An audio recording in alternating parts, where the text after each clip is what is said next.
Good afternoon, this is Heidi Meyers. We are going to talk about OFAC Economic Sanctions and the 50% rule.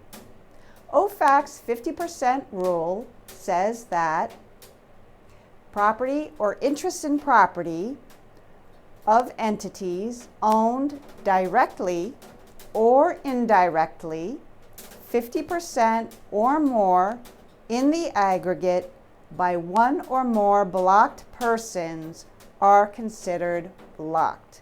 So let's unpack that. I'm going to use as our example the Xinjiang Production and Construction Corps, or XPCC. XPCC was recently put on the SDN list by OFAC because of its role in the persecution of the Uighur Muslims. Now, XPCC is a very large supplier of cotton. Not only that, but it has literally hundreds of thousands of subsidiaries and affiliates around the world, apparently in about 140 countries. So it's a huge conglomerate, and the corporate relationships can get very complex. Now, for example, suppose you have a fashion and apparel company and they find a potential cotton supplier. So let's call this potential supplier. So the company, we're going to call it potential supplier. And this company has two shareholders, each owning 50%. So company A owns 50% and company B also owns 50%. Now you've done some initial research and you've found that potential supplier is not on the SDN list and that the two shareholders, company A and company B, are not on the SDN list either.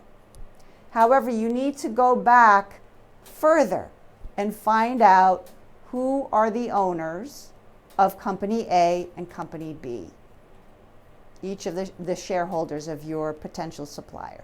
So let's suppose company A is 50% owned by XPCC. So because company A is 50% owned by XPCC, it is considered a blocked person. And since company A owns 50% of your potential supplier is also considered a blocked person. So that is 50% indirectly owned. Okay, so we covered that part. The other part you have to look at is in the aggregate. Now, supposing we have another scenario. Supposing we have a company with three shareholders.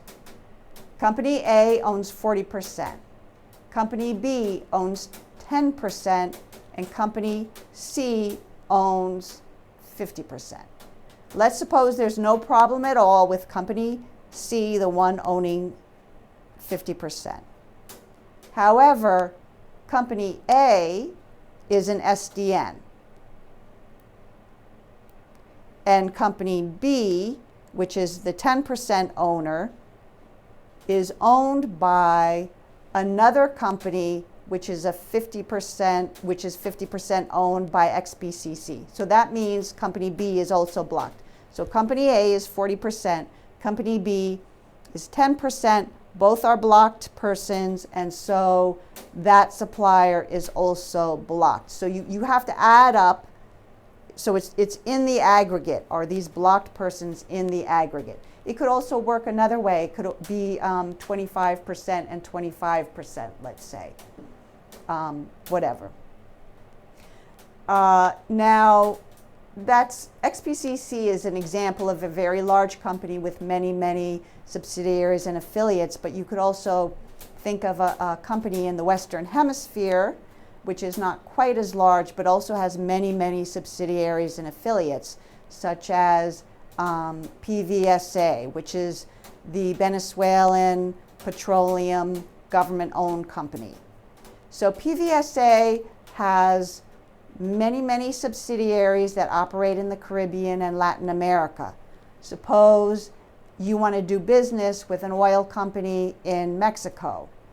you have to check what is the ownership of that Mexican company. So if PVSA is a 50% or more owner, then that potential client in Mexico is also considered a blocked person. All right, so I hope this was clarifying to you on the 50% rule.